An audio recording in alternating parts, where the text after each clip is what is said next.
Good morning.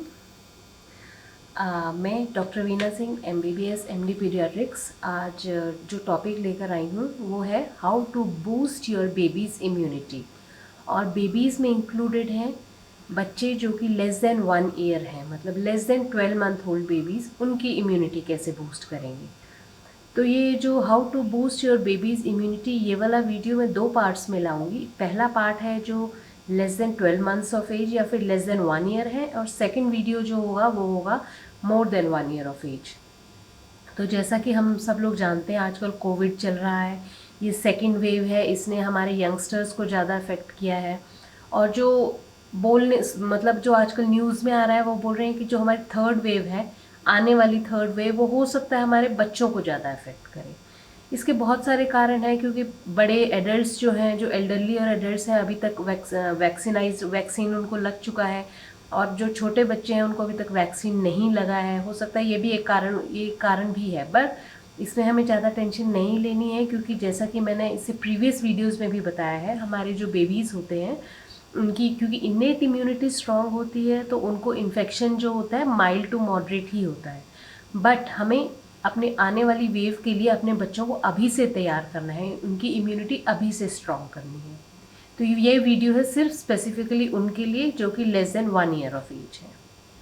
तो सबसे पहले अब हमें ये पता होना चाहिए कि हमारे जो न्यू बॉर्न बेबीज़ होते हैं उनकी इम्यूनिटी आती कहाँ से है। जो जब वो पैदा होते हैं उसके बाद उनकी इम्यूनिटी कहाँ से आती है। जो बेबीज़ की इम्यूनिटी होती है वो मदर के अंदर जो एंटीबॉडीज़ बनती हैं, तो वो मदर प्लेसेंटा के थ्रू अपने न्यू बॉर्न बेबी में पास करती है। इसलिए एक मदर को भी हमेशा ड्यूरिंग प्रेगनेंसी एक हेल्दी डाइट लेनी चाहिए, जिससे कि उसके इम्यूनिटी स्ट्रांग रहे और वही स्ट्रांग इम्यूनिटी उसके आगे बेबी को क्रॉस ओवर हो। ये जो इम्यूनिटी होती है ये मदर से जो बेबी को ट्रांसफ़र होती है, कुछ मंथ्स तक उसके साथ रहती है, फिर धीरे धीरे वो वेन होने लग जाती है और बेबी खुद अपनी इम्यूनिटी डेवलप करता है। तो अब हम ये देखेंगे कि क्या क्या चीज़ें हैं जिनको लेकर हम ये अपने बेबी की इम्यूनिटी स्ट्रॉन्ग कर सकते हैं। सबसे पहले, इमीडिएटली आफ्टर बर्थ, जब बेबी पैदा होता है, सबसे पहले आप अपना ब्रेस्ट फीड करवाएं।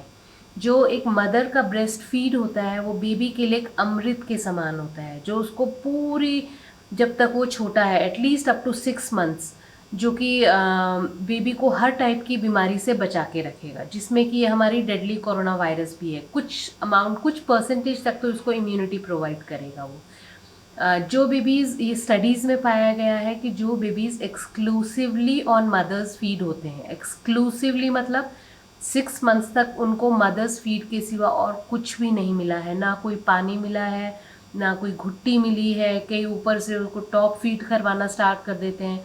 तो ये सब कुछ भी नहीं करवाना है। जो बेबीज़ एक्सक्लूसिवली फॉर 6 मंथ्स माँ के दूध पर हैं, उनको निमोनिया के कम चांसेस होते हैं, फ्यूचर में डायरिया के कम चांसेस होते हैं, जो ईयर इन्फेक्शंस होते हैं उनके कम चांसेस होते हैं, हार्ट डिजीज़ेस के कम चांसेस होते हैं। और ये सारे प्रूवन स्टडीज़ के वो मैं बता रही हूँ। अब क्या हुआ कि हमने अपने बेबी को अपनी स्ट्रॉन्ग इम्यूनिटी दे दी। अब जो इनिशियली मदर्स मिल्क होता है, कोलोस्ट्रॉम, जो इमीडिएटली आफ्टर बर्थ पैदा होता है, लाइट येलोइश कलर का होता है, वो बेबी के लिए बहुत हेल्दी होता है, बहुत स्ट्रॉन्ग होता है। उसे आप ज़रूर पिलाएं अपने बेबी को। अब हमने बेबी को अपने ब्रेस्ट फीड करवा दिया फॉर एक्सक्लूसिवली फॉर 6 मंथ्स। अब सेकंड आता है, उसके बाद उसकी इम्यूनिटी और कैसे बनाएं। जो रूटीन इम्यूनाइजेशन होता है बेबी का, वो ज़रूर करवाएं, वो टाइमली करवाएं। ये भी हमारी बेबी को आगे होने वाली बहुत सारी बीमारियों से बचा के रखता है। आजकल क्योंकि कोविड का दौर चल रहा है, तो अवॉइड करें उन हॉस्पिटल्स में जाना जहां कोविड वैक्सीनेशन लग रहे हैं, क्योंकि हमें जो इंडिविजुअल्स बाहर से आ रहे हैं, हमें पता नहीं है कि वो पॉजिटिव हैं कि नेगेटिव हैं। हम वो वैक्सीन लगाने आ रहे हैं, वही स्टाफ उनको वैक्सीन लगाएगा, वही स्टाफ आपके बेबी को वैक्सीन लगाएगा, तो हो सकता है इन्फेक्शन हो। इसलिए जहाँ भी आप जा रहे हैं, प्रॉपर डॉक्टर से प्रायर अपॉइंटमेंट लें और सीधा जाके वैक्सीन लगवा के वापस आएँ। अपने बेबी को ज़्यादा बाहर एक्सपोज ना करें। प्रॉपर वैक्सीनेशन कर ली हमने और बेबी आपका एक्सक्लूसिव ब्रेस्ट फीड पे तो है ही। इसके बाद कहते हैं कि जब बेबी क्रॉल करने लगता है, तो जो घर का हमारा ग्राउंड होता है वही बेबी का प्ले ग्राउंड होता है। तो इसलिए आपने अपने घर का फ्लोर जो है अच्छी तरह क्लीन करना है डिसइंफेक्टेंट से कम 2 या 3 बार पोछा जरूर लगाएं, क्योंकि उसी पे आपका बेबी क्रॉल करने वाला है, उसी पे आपका बेबी चलने वाला है, उसी पे उसने कुछ भी नीचे गिरा उसको उठा के मुंह में डालना है। और अगर आपका फ्लोर क्लीन होगा तो आपका बेबी बचा रहेगा। अगर आपके फ्लोर में multiples and thousands of bacteria होंगे तो आपका बेबी इन्फेक्ट होगा उससे ज़्यादा, और उससे ज़्यादा उसको और बीमारियां होंगी, उसकी और इम्यूनिटी वीक होगी। फोर्थ पॉइंट है कि अपने बेबी को proper age according physical exercise करवाइए। अगर वो क्रॉल करने लग गए हैं उसको क्रॉल करने दीजिए, एक कोने में खड़े हो जाइए, वहाँ जाके उसको बुलाइए, वो क्रॉल कर कर आपके पास आएगा। आपका फ्लोर ऑलमोस्ट क्लीन है 99%। जो 1% जर्म्स होते हैं वो तो हमारी बॉडी में जाने भी चाहिए, जिससे कि हमारा इम्यून सिस्टम एक्टिवेटेड रहे और एंटीबॉडीज़ हमारे अंदर बनी रहें। तो इसलिए अपने बेबी को एज, अगर वो छोटा बेबी है, बेड पे है, 1 to 2 months का, तो हाथ पाँव मूव कर रहा है तो उसको इस साथ खेलिए, उसके ऊपर कुछ हैंगिंग सब्सटेंसेस टांगिए जिसको देखकर वो एक्साइटेड हो और अपनी फिजिकली एक्टिव रहे। इसके बाद हमने क्या करना है कि इन सब चीज़ों का ध्यान देने के बाद, अभी तक आपका बेबी 6 months ओल्ड ही है तो फीडिंग तो आपने वही कंटिन्यू रखनी है।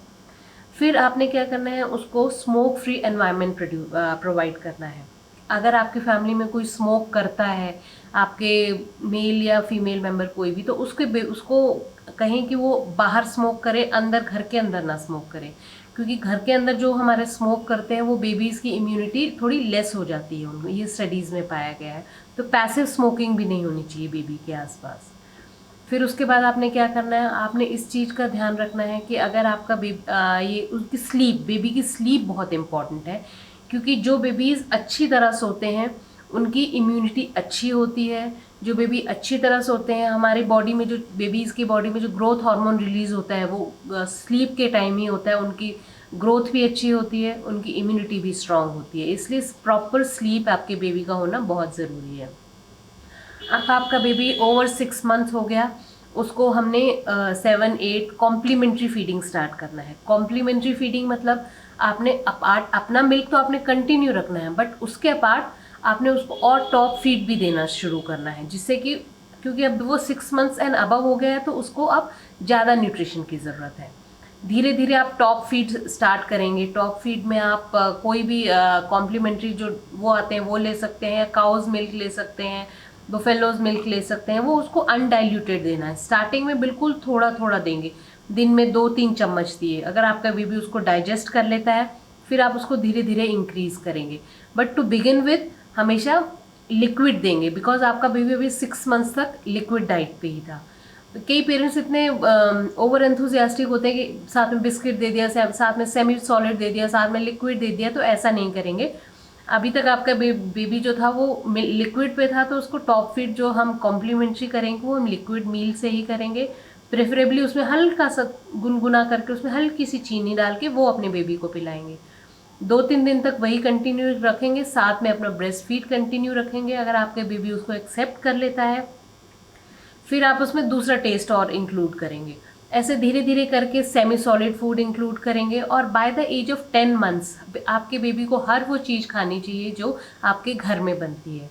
बेबीज़ को पेस्ट बनाकर ना दें बियॉन्ड 10 month। जो अगर आप रोटी खा रहे हैं उसको रोटी दें, अगर आप चावल खा रहे हैं उसको एक छोटे से बाउल में चावल दे दें, वो आधा खाएगा आधा गिराएगा, नो प्रॉब्लम, बट उसको वो देना है। जो बेबीज़ मैंने देखा मदर्स 15-16 month का बेबी हो गया फिर भी उसको बॉईल करके पेस्ट बना के दे रही हैं, तो ऐसा नहीं करेंगे। पेस्ट उनको जब तक 6, 7, 8, 9 month का हो रहा है तभी तक देंगे। उसके बाद आपने उसको घर का जो 10 months ऑनवर्ड हर घर का खाना वो देना है, बट उसमें स्पाइसेस नहीं होनी चाहिए, थोड़ा सिंपल खाना होना चाहिए। अब इसके बाद कुछ पेरेंट्स की क्वेरीज होती हैं कि मैम हम क्या क्या फीड में ऐड कर सकते हैं इम्यूनिटी बूस्टअप करने के लिए। इम्यूनिटी बूस्टअप करने के लिए आप जब आपने उसको, आपका बेबी बियॉन्ड 6 month हुआ, 7, 8, 9th month, उस टाइम आपने उनको प्यूरीज बना के देनी है। प्यूरीज में क्या क्या देंगे, थोड़ा सा एप्पल ले लेंगे, उसको बॉईल करेंगे, कैरेट ले लेंगे, उसको बॉईल करेंगे, दोनों को मिक्सी में ब्लेंडर में ब्लेंड करके पेस्ट हो जाएगा। उसमें आपने हल्का सा मीठा ऐड कर देना, वो अपने बेबी को खिलाएंगे। It is rich in vitamin C, vitamin A, antioxidants, तो ये आपके बेबी की इम्यूनिटी बूस्टअप करेगा। एक दूसरा है, जो अगर हम वेजीज की साइड जाएं तो ब्रोकोली ले लेंगे, उसको ब्रोकोली ले लेंगे और कैरेट ले लेंगे, दोनों को स्टीम करेंगे, थोड़ा सा पोटैटोज़ भी ले सकते हैं। उसको स्टीम कर लिया हमने, ब्लेंड कर लिया, हल्का सा नमक डाल के वो अपने बेबीज़ को खिलाएंगे। Again it is a very rich source of antioxidant, vitamin C and vitamin A. तो इस टाइप से अलग अलग प्योरीज आप बच्चों को ट्राई करेंगे, उनकी इम्यूनिटी बूस्टअप करेंगे। विटामिन D3 ड्रॉप्स जो होते हैं 400 इंटरनेशनल यूनिट पर डे आपने अपने बेबी को देना है। That has to be continued from birth to 1 year, और उसके बाद भी उसको फॉलो अप करना है। Vitamin D3 is very important. अपनी ब्रेस्ट फीड जो है वो 2 साल तक कंटिन्यू रखेंगे, बट 6 मंथ्स तक एक्सक्लूसिवली ब्रेस्ट फीड होनी चाहिए, और उसके बाद आप उसमें कॉम्प्लीमेंट्री फीड भी ऐड कर सकते हैं। तो ये था आज के डाइट प्लान, जो कि 1 month starting from birth to 1 year of babies के लिए था, कि उनकी इम्यूनिटी कैसे बूस्टअप की जाए। तो to sum up, mother during pregnancy अच्छी डाइट लेंगे ताकि उनकी बेबीज़ की इम्यूनिटी अच्छी हो। उनको proper vaccination routine vaccination on time करवाएंगे। उसके बाद उनका जो है वैक्सीनेशन के बाद उनका जो आपके घर का एनवायरनमेंट है उसको क्लीन रखेंगे। पैसिव स्मोकिंग अवॉइड करेंगे बेबी के आसपास। उनको physical exercise according to age करवाएंगे। उनको विटामिन D3 ड्रॉप्स जो है 400 इंटरनेशनल यूनिट पर डे हमेशा देंगे, स्टार्टिंग फ्रॉम बर्थ ऑनवर्ड्स। उनको प्रॉपर स्लीप होनी चाहिए। प्रॉपर गुड इम्यूनिटी के लिए प्रॉपर स्लीप इज़ रिक्वायर्ड। आपका फ्लोर क्लीन होना चाहिए। जब बेबी क्रॉल करने लगे तो अपने फ्लोर को क्लीन रखेंगे, 2 या 3 बार उसको सफाई कर कर। बेबी को प्यूरीज बना के देंगे 6, 7, 8 मंथ तक ओनली, अप और 9 मंथ्स तक भी कर सकते हैं, जिसमें कि आपके सीजनल फ्रूट्स को आप स्टीम दे के वेजीज को उसमें इंक्लूड करके दे सकते हैं। और उसके बाद 10th मंथ ऑनवर्ड्स आप बेबी को हर वो हेल्दी चीज़ देंगे जो आप खा रहे हैं घर में। बेबी को पेस्ट बना के खिलाने की आदत बिल्कुल भी नहीं डालेंगे। इन सब चीज़ों को अगर आप ध्यान में रखेंगे तो आपकी बेबी की इम्यूनिटी अच्छी होगी, वो इन्फेक्शंस को अच्छी तरह फाइट करेगा और अपने आप को पूरी तरह से बचा कर रखने में सक्षम होगा। तो अब नेक्स्ट वीडियो जो मैं लेकर आऊँगी वो है इम्यूनिटी इन चिल्ड्रन, तो आप उसे भी ज़रूर देखिएगा और प्लीज़ लाइक कीजिएगा। Okay, thank you.